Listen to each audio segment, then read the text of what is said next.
মাগুরার শিশু আসিয়া ধর্ষকের শাস্তি ও দেশের বিভিন্ন স্থানে ধর্ষণের প্রতিবাদে মানববন্ধন করেছে নারী অধিকার আন্দোলন। জাতীয় প্রেসক্লাবের সামনে মানববন্ধনে প্ল্যাকার্ড ও ব্যানার হাতে অংশ নেন কয়েকশো নারী।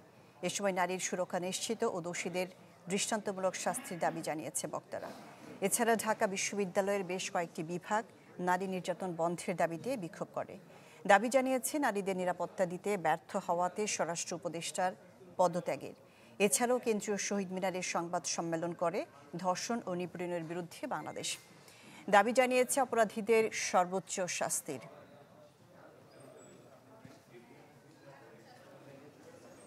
এ বিষয়ে আরো জানাতে ঢাকা বিশ্ববিদ্যালয় এলাকা থেকে যুক্ত হচ্ছেন শামীমা সুলতানা। শামীমা সুলতানা, ধর্ষণের বিরুদ্ধে কিন্তু সামাজিক যোগাযোগ মাধ্যম থেকে শুরু করে সারা দেশেই স্কুল, কলেজ এবং বিশ্ববিদ্যালয়ের শিক্ষক থেকে শুরু করে অভিভাবকরা প্রতিবাদ করছেন এবং দোষীদের পর্যাপ্ত শাস্তি চাচ্ছেন। আপনি তো ঢাকা বিশ্ববিদ্যালয় এলাকায় আছেন, সেখানকার যারা আছেন আন্দোলনরত অবস্থায় তারা কি বলছেন?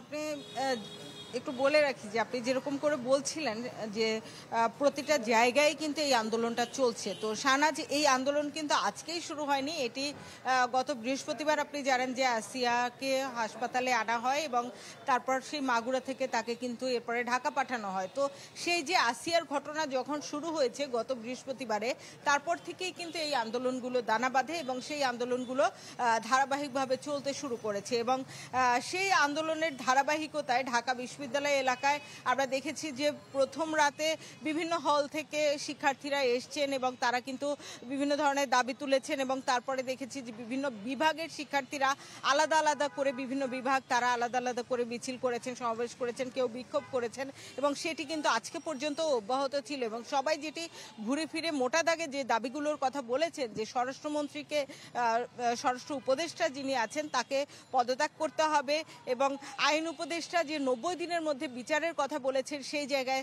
আন্দোলনকারীরা বলেছেন যে এটা শুধু 90 দিন না, 90 দিনের আগেই একদম নিম্ন আদালত থেকে উচ্চ আদালত পর্যন্ত পুরো যে বিচার প্রক্রিয়াটি সেটি শেষ করতে হবে। একই সঙ্গে টু ফিঙ্গার টেস্ট যেটি করা হয় ধর্ষণের ক্ষেত্রে বাংলাদেশে, সেই টু ফিঙ্গার টেস্ট আর এক ধরনের অত্যাচার এবং আর এক ধরনের নির্যাতন যারা নিপীড়নের শিকার হয়েছেন তার জন্য। তো সেই জায়গা থেকে এই টেস্টের বদলে অন্য কোনো আধুনিক প্রক্রিয়ায় এটি করা যায় কিনা সেই বিষয়টি নিয়েও কিন্তু তারা কথা বলেছেন। শাহনাজ। জি শামীমা, সারা দেশে ধর্ষকদের দ্রুততম সময়ের মধ্যে উপযুক্ত শাস্তির দাবিতে বিক্ষোভ চলছে। এ নিয়ে খবরাখবর জানাচ্ছিলেন শামীমা সুলতানা।